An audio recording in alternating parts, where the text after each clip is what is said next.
Welcome back to the channel. In this video, I want to discuss how to write the perfect executive summary for your pet business. This could be any pet business. This could be a pet supply store. This could be pet transportation. This could be pet sitting business, pet grooming business. If you're in the pet business, you're looking for an executive summary, or you're trying to write an executive summary, you've got the right video. My name is Nicholas Coriano. Went to business school, went to law school, worked on Wall Street, sit on the board of several public companies and private companies, started my own businesses. I've written over 2,000 business plans. And in this video, we're going to go over the 8 sections to write a perfect executive summary. And those 8 sections are your company description, your market research, your industry analysis, your SWOT analysis, your management organizational plan, your marketing plan, your financial projections, and your conclusion.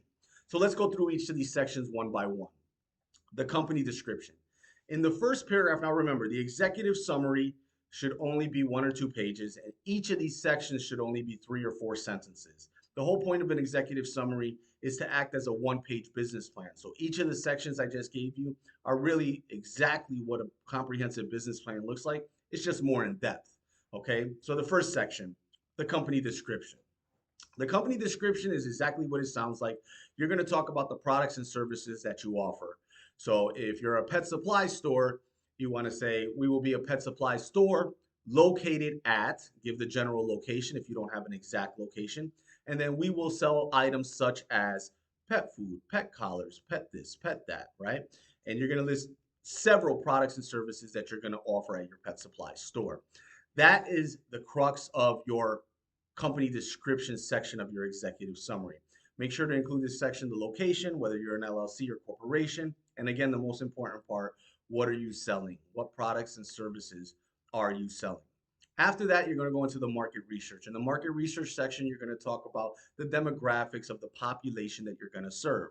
So for example, if you're a pet supply store in Boston, Massachusetts, you want to talk about how many people are in Boston, Massachusetts, how many have pets, what kind of income do they make, what ages are they male or female, or are they couples? This all goes into your market research paragraph. You can find most of this information on census.gov.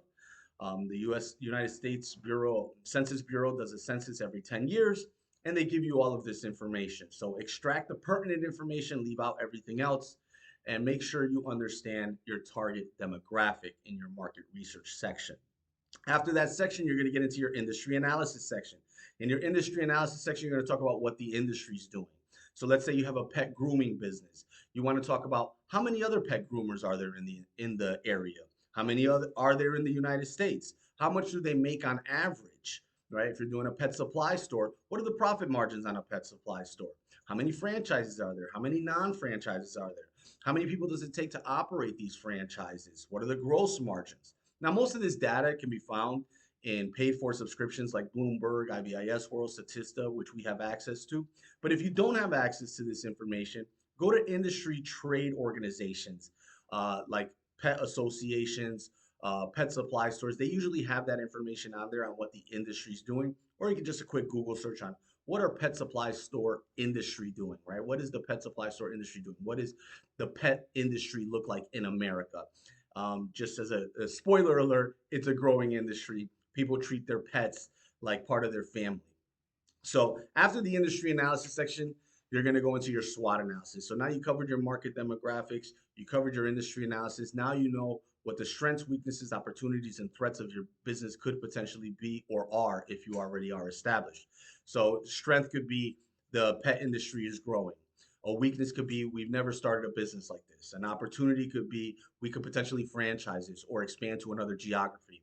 A threat could be there's a lot of competitors in the market, right? Or humans in our demographic don't have enough disposable income, which I would reconsider or even establishing the business if that's the case.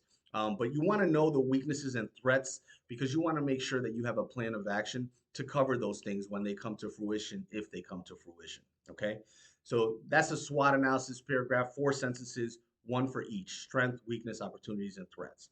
After the SWOT analysis, you're going to get into the management and organizational paragraph. This is about all the human resources it takes to operate your business. So if you're a pet supply store, you want to say, hey, we're going to need 4 part-time employees Monday through Saturday, right? We need 1 part-time accountant. We may need a contractor for social media marketing. Whatever humans you need to operate this business, you want to state this in this paragraph, okay?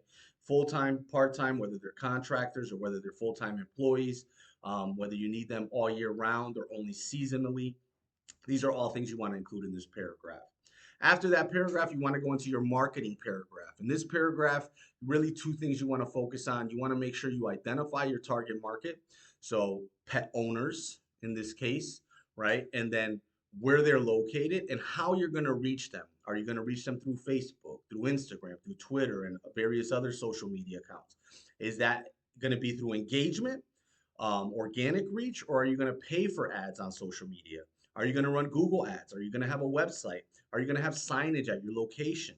Are you going to use traditional marketing mediums like radio or television? In this paragraph, you're going to succinctly write exactly how you're going to reach that potential customer and what marketing efforts you're going to use to reach your potential customer. After your marketing plan, you're going to get into the financial projections paragraph. The financial projections paragraph of an executive summary for a pet supply business or pet store business or pet sitting business or pet grooming business is pretty simple and straightforward. The first thing you want to do is talk about how much money you need to start the business if you're just starting and what you're going to use that money for. If you're already established and you're looking for expansion capital, you want to state that you're already established, you're already successful, and what you're going to use the expansion capital for. If you're not looking for any money, just leave that part out. The second part of that paragraph is going to talk about how much money you make and how much money you're going to spend. So for example, you may want to say something like, we plan on making 120,000 a year and our costs are going to be 60,000 a year for year one.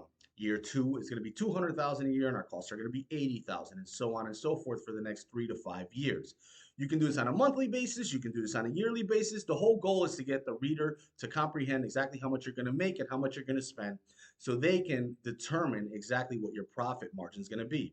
Now, if you're stuck here and you don't know how to project this, keep in mind you just did the market research and the industry analysis. So you should know how many people there are in the market, your market research, and generally what the industry is doing, right? So you can say, there's 10,000 people in Des Moines or Boston and that have pets, and we think we can capture 10% of that market, so 1,000 people, at an average sale of $100, $200 per month, per quarter, per year, right? So your market research and industry analysis is going to be used as a basis of assumption for your financial projections. But really, that's all you need in your financial projections. How much money you need, what you're going to use it for, how much you're going to make, and how much you're going to spend.